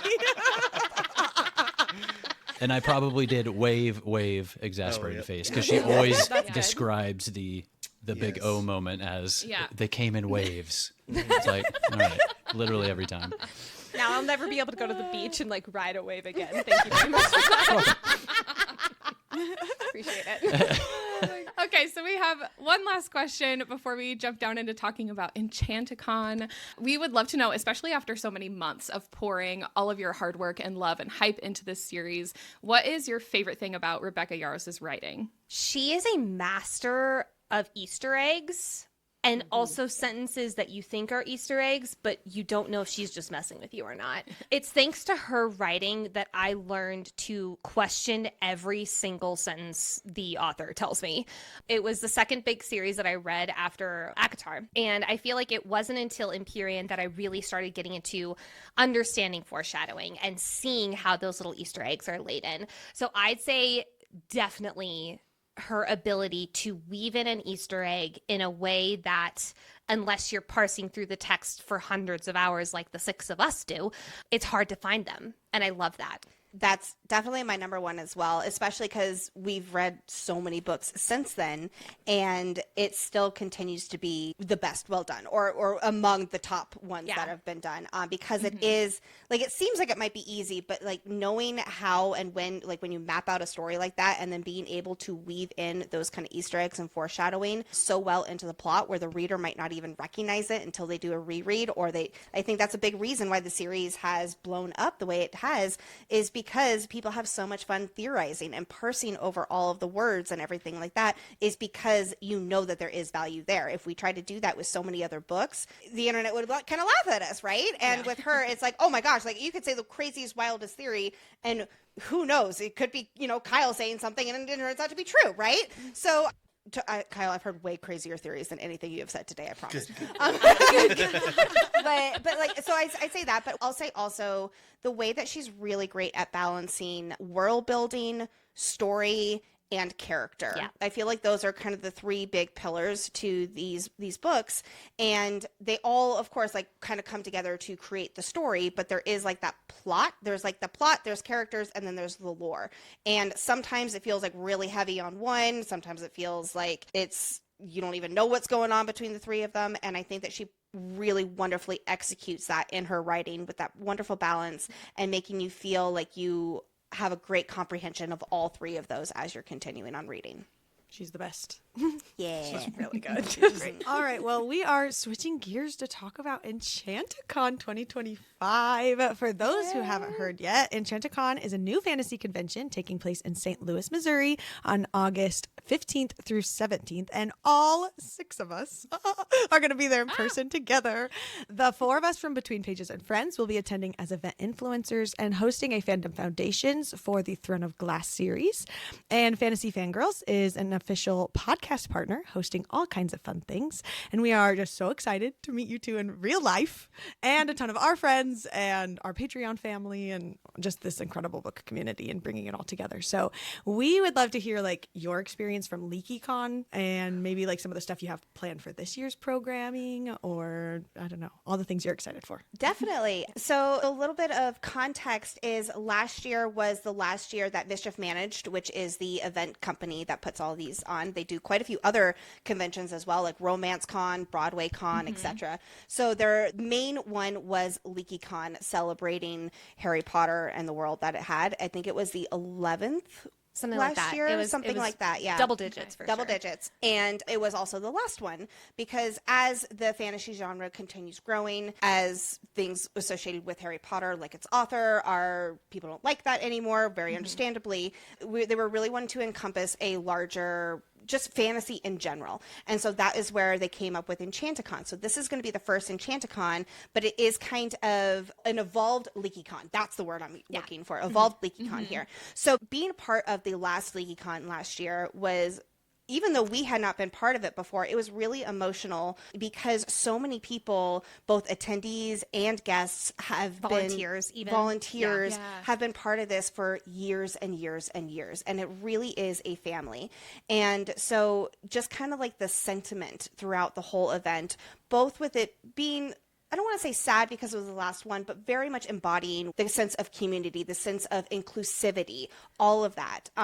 Another big thing too is more, I'll just say on the logistics side, they are pros. Like when you think about going to conventions and things like that, I totally understand that there has been some hesitation in the convention space, specifically around books with some recent events that have happened in the last few years.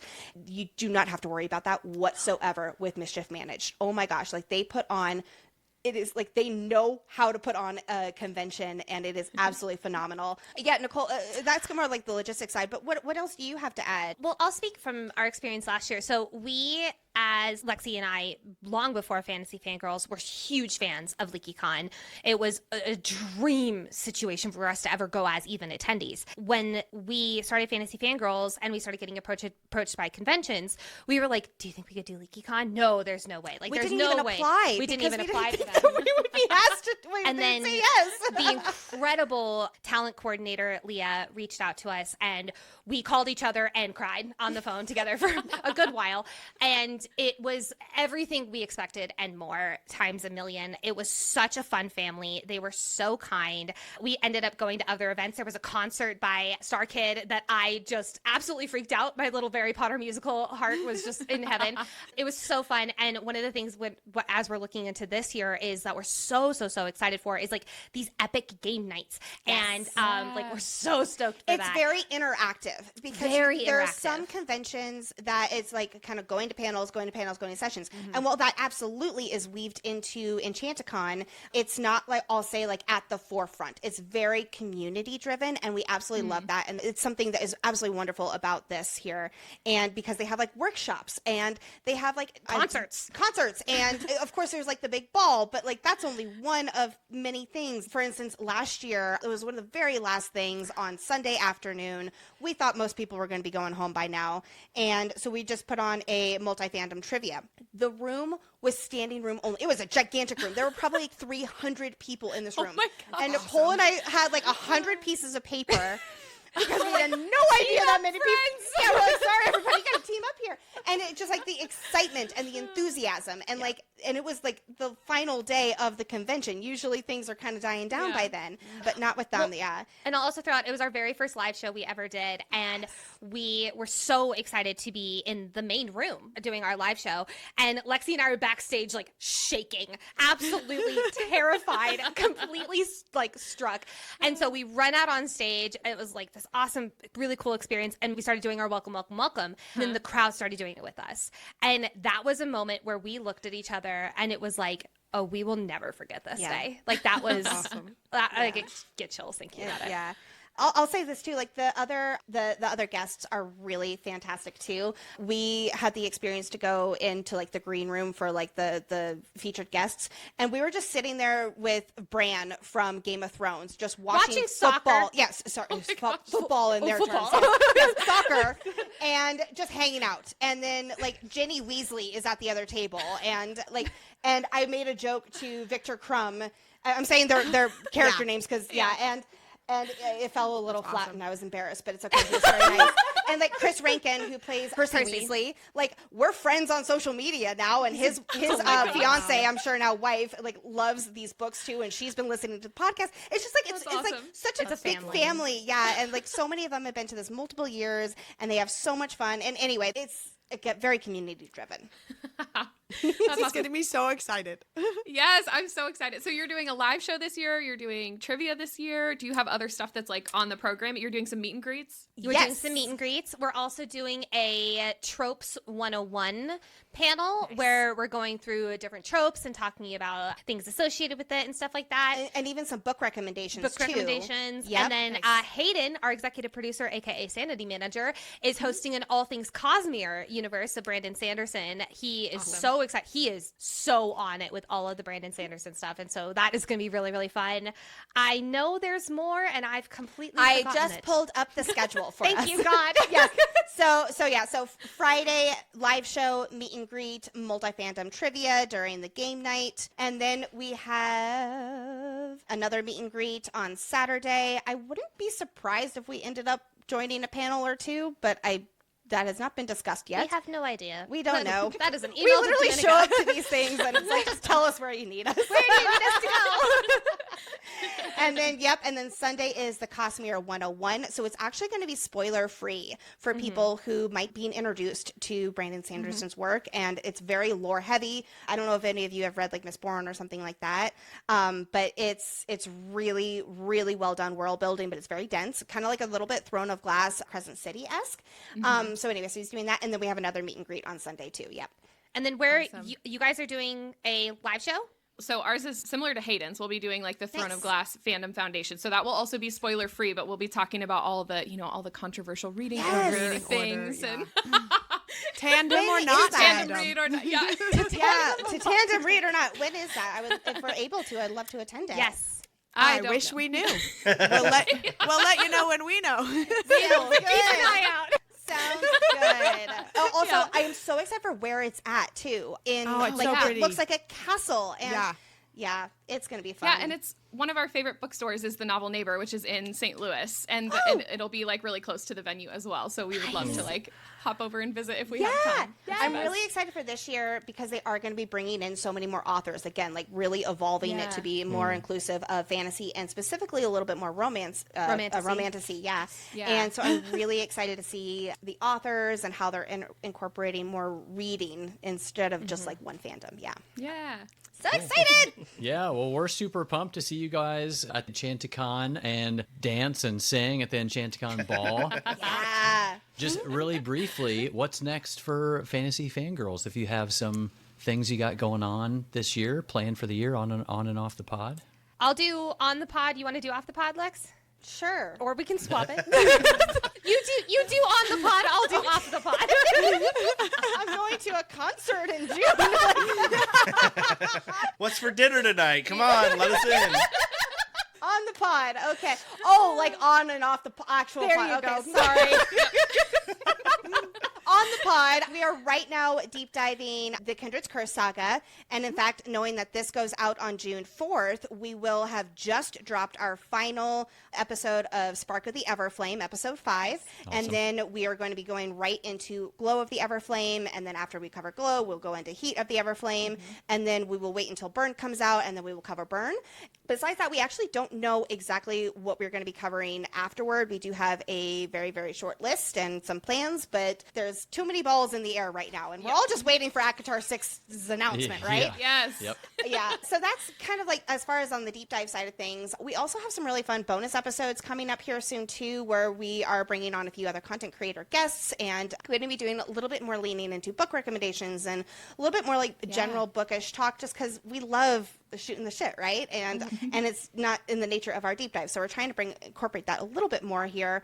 Also, we are most likely going to be adding on another podcast onto our network. I'm not going to share any other details at this moment, but we are really excited for that. Okay. And I'll also say Hayden's involvement in that specifically. So Awesome. Whoa, that's exciting. Yeah. That's exciting. yeah, and lots of revamping with our website too. We're going to be okay. leaning a little bit more. We have thousands of pages. I don't even think that's an exaggeration of content, and especially with like all of the archives that I did for Onyx Storm and all like literally the Empyrean wiki is. I wrote Lexi. quite a bit of that. She is the wiki. I did. So really excited to repurpose some of that content and put that front and forward. Study guides, things like that are both no spoilers and spoilers, and really trying to make our website more than just a podcast hub and moving toward an all-in-one fantasy spot for people. Awesome. Cool. And then off the pod, over the summer, we have a little bit of a break. So Lexi and I are individually working on a project, or 2 projects of our own books. Yep. So we are writing those currently. And So cool. I actually, literally, the reason I was late is because I was having a meeting with my book development editor. So I apologize. And then we are going to be at EnchantiCon. We are going to the Everflame Ball here in Colorado, which is the first ever Kindred's Curse Saga Ball. It's a partnered event with Penn Cole. We're going to interview her there. Yeah. So awesome. excited to see so her. jazzed. And then we have the Dragon Gauntlet in September 12th and 13th. We have the Rebecca Yarros. We're interviewing her at Romantasy Book Con in October in Orlando at Disney World, which we actually knew about way last year, and We've known about that since like October, I think. I think so. I think we learned Wow, about it about a wow. year in advance, and I literally fell out of my chair when I learned about that. That was the hardest secret to keep. And then they asked us again to interview her in January, and we were like, Yeah. we honestly wondered if they were like going to take it away from us. Oh, yeah, Because no, they're like, we do they know were that we're like- going to interview her twice in 1 year? Like, what? No one is this lucky. So that's coming up in October. And then next March, we are going to be in Dallas, Texas at Dreamers and Readers Convention hosted by the Fantastic Collection. Yes. Awesome. Very excited. Oh my gosh, so much exciting stuff coming Yeah, up. We'll and- have all of your everywhere that people can find you linked in the show notes and stuff as Thank well. you. Yeah, this is so amazing though. It's been so fun and just heartwarming and inspiring to watch your journey with Fantasy Fangirls from the beginning. We are huge fans of you both. We adore you as humans in general, but also just podcasters and creators and incredibly kind, badass women. Thank you. Thank you so much for taking time to hang out with us today. We'll see you in a few months at EnchantiCon and Yay! hopefully more to come. We're so Yeah. excited. Yes, definitely. And we adore your podcast. Like, I just love that you have the boys on here too, right? The husbands Yes. and They're the Go I love it. husbands! Yes, go husbands, go supportive husbands. And you all have been just like, it's been so much fun that we finally got together. I feel like we've been like Yes. parasocial podcast friends for a long time. And just Yeah. thank you so much for the invitation. Yep. All right. Talk to you all soon. All right. Thanks, guys. Oh my gosh, that was so much fun. We could have chatted with Lexi and Nicole literally all day long. If you're not already following Fantasy Fangirls, be sure to check them out on Instagram and TikTok at Fantasy Fangirls Pod and subscribe to their show on YouTube or wherever you listen to podcasts for new deep dive episodes every Monday. And if you're new to Between Pages and Friends, hi, thank you so much for joining us today. You can follow the 4 of us here as well at Between Pages and Friends on Instagram and TikTok. As for us, we are taking a quick break next week, so there won't be a new episode, which typically comes out on Wednesday, but we will be back the week after with Quicksilver, Book 1 of the Fae and Alchemy series by Callie Hart. I can't tell you all how excited I am that we, the husbands, will be leading the ladies as first-time readers through this epic story. We put out new spoiler-free book club episodes every Wednesday, which means this podcast is a safe place to read and theorize along with us while you read. So get Quicksilver on your bookshelf ASAP and follow along with us starting June 18th. Until next time, stay wordy, stay nerdy, don't stress, and stay blessed. Bye now. Bye.